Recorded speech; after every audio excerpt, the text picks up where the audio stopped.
Have you ever looked up at the sky and felt a primal fear, a sense of something powerful and ancient stirring in the clouds?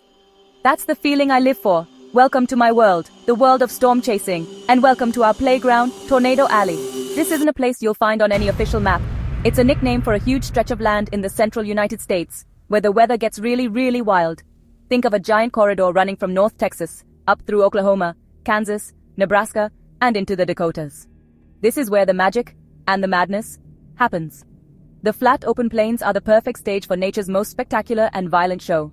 So what makes this specific patch of America so special? It's all about the ingredients. You have warm, moist air coming up from the Gulf of Mexico, then you have cool, dry air coming down from the Rocky Mountains.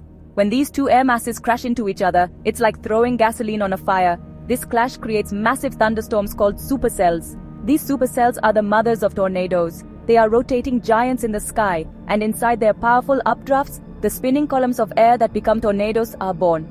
Tornado Alley is ground zero for this incredible atmospheric battle, making it the most active tornado region in the entire world. The landscape itself plays a huge role in why we can do what we do here. The Great Plains are mostly flat, with few trees or hills to block our view. This gives us a front row seat to the storm's entire life cycle. We can see the storm clouds gathering from miles away, watch the wall cloud lower, and witness the funnel touch down. The grid-like network of roads is also a massive advantage.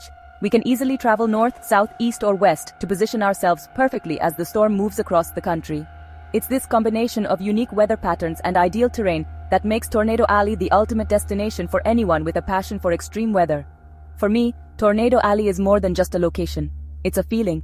It's the smell of the rain-soaked earth, the sight of the green-tinted sky, and the sound of the distant thunder that grows into a roar. It's a place of immense beauty and terrifying power. Every spring, chasers from all over the globe gather here, drawn by the promise of witnessing something unforgettable. We come here to stare into the eye of the storm, to understand its power, and to be humbled by its raw, untamed force. This is where nature reminds us who is truly in charge. So who are the crazy people who drive toward the storms everyone else is running from? We're a diverse bunch, that's for sure. We are scientists, photographers, videographers, meteorologists, and just plain adrenaline junkies. Some of us have PhDs in atmospheric science, while others learned everything they know from years of experience out on the plains, reading the sky like a book. We come from all walks of life, but we share one common, burning passion, the storm. We are the storm chasers, and our mission is to get as close as safely possible to the most powerful weather on Earth. You might picture us as reckless thrill seekers, and for some, that's part of the appeal.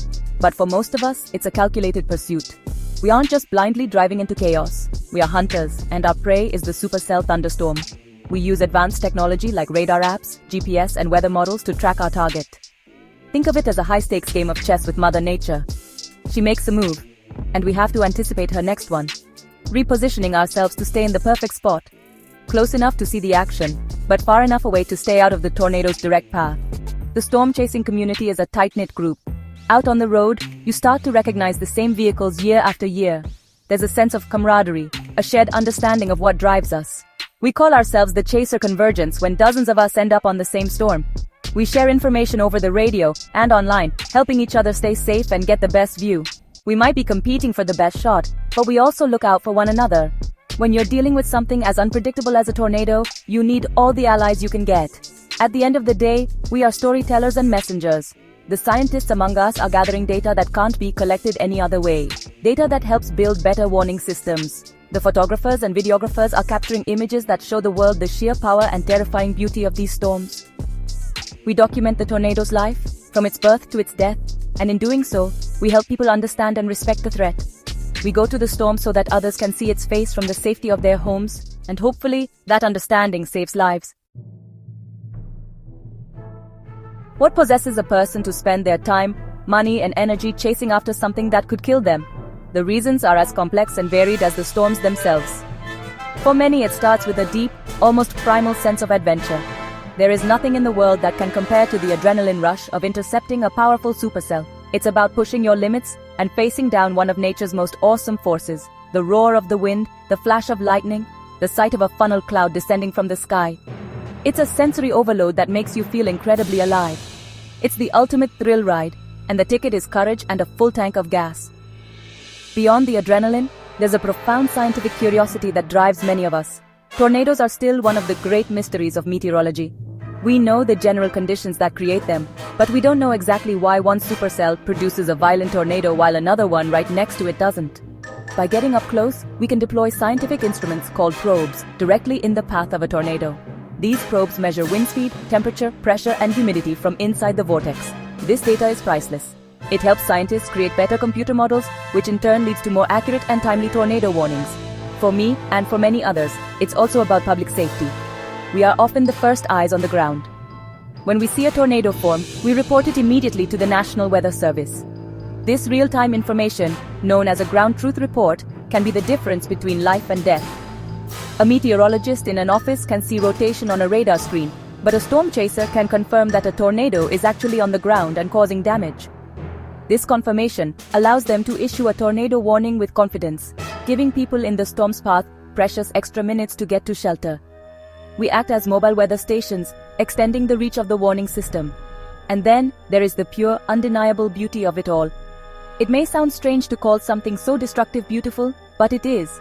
The structure of a supercell thunderstorm is one of the most magnificent sights in nature. It's a sculpted, rotating mothership of a cloud that can stretch 50,000 feet into the atmosphere. The way the sunlight hits the clouds, the eerie green or orange glow of the sky, the graceful dance of the funnel as it touches the earth, it's a visual masterpiece. We chase not just to see the destruction, but to witness the awe-inspiring architecture of the atmosphere in its most powerful state. Let's be clear, storm chasing is incredibly dangerous. This isn't a Sunday drive in the country. We are willingly putting ourselves in close proximity to a weather phenomenon that can produce winds over 300 miles per hour. The tornado itself is the most obvious threat. A direct hit is almost always unsurvivable. But the dangers don't stop there.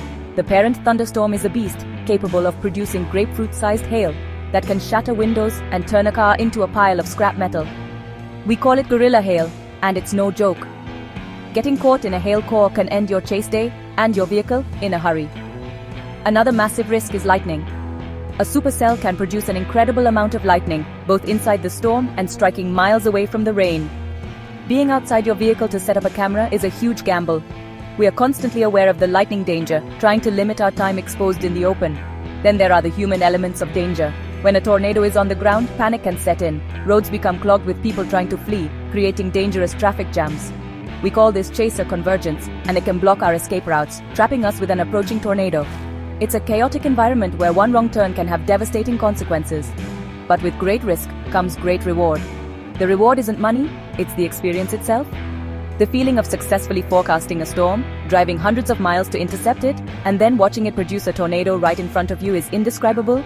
It's a feeling of accomplishment, of being in the right place at the right time to witness one of the planet's most exclusive events. The footage and data we collect are also huge rewards. Knowing that your work could help a scientist make a breakthrough or provide a news station with video that warns the public is incredibly gratifying. It gives purpose to the madness. The ultimate reward, for me, is the connection to nature. When you are standing in the inflow of a supercell, feeling the warm, moist air being pulled toward the storm like a giant vacuum cleaner, you feel the power of the planet. You are a tiny speck in the face of something immense and ancient. It's a humbling experience that puts all of your everyday problems into perspective. You are witnessing the raw, unfiltered power of the atmosphere. It's a dangerous dance for sure, but for those of us who have answered the call of the storm, it's a dance we are willing to take. A typical chase day starts long before we even see a cloud. It begins early in the morning, often in a cheap motel somewhere in the middle of nowhere. The first thing I do is fire up my laptop. I spend hours analyzing weather models, looking at things like convective available potential energy, wind shear and moisture levels. It's kinda like being a detective, looking for clues that point to where the day's storms will fire up. We're trying to pinpoint a target area that might be hundreds of miles away. This forecasting phase is critical. A bad forecast means a blue sky bust, a long day of driving with no storms to show for it. Once we have a target area, the real race begins. We hit the road, which often means hours and hours of driving. The chase is not always high action. In fact, most of it is a waiting game. We call it blue sky time. We drive, we eat gas station food, we drink gallons of coffee and energy drinks, and we watch the sky. We are constantly checking new data on our phones and laptops, refining our target as the day goes on. The atmosphere is a fluid thing, and our plans have to be just as flexible. A slight shift in the wind can move the target area 100 miles, and we have to be ready to change course at a moment's notice. As we get closer to our target area in the afternoon, the excitement starts to build. We watch the sky for the first signs of development. Puffy cumulus clouds that start to bubble up and grow into towering thunderheads. Once a storm looks promising, we commit to it. This is when the chase truly begins. We get into position, usually to the southeast of the storm, which is the safest viewing area. From here, we can see the storm's structure and watch for rotation. The car becomes our command center, filled with the chatter of weather radios and the constant beeping of radar alerts. When the storm starts producing a tornado, everything kicks into high gear. It's a frantic, adrenaline-fueled ballet of driving, filming, and reporting. We have to stay ahead of the storm, anticipating its path and speed, while navigating rural roads that may not be on any map.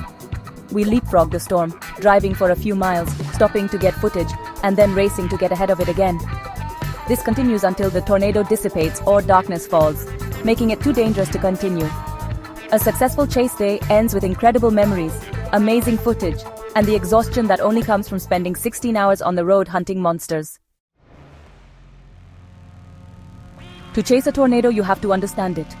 A tornado is a violently rotating column of air that is in contact with both the surface of the Earth and a cumulonimbus cloud. They can be almost invisible, only showing themselves when they pick up dust and debris, or when a condensation funnel forms. Tornadoes are rated on the Enhanced Fujita, or EF scale, from EF0 to F5, based on the damage they cause. An EF0 might damage some tree branches, but an EF5 can wipe a well-built house completely off its foundation. The winds in the most violent tornadoes can exceed 300 miles per hour. These are the storms we call the finger of God. Tornadoes are born from supercell thunderstorms, which have a unique feature called a mesocyclone. This is a large rotating updraft of air, several miles wide within the storm.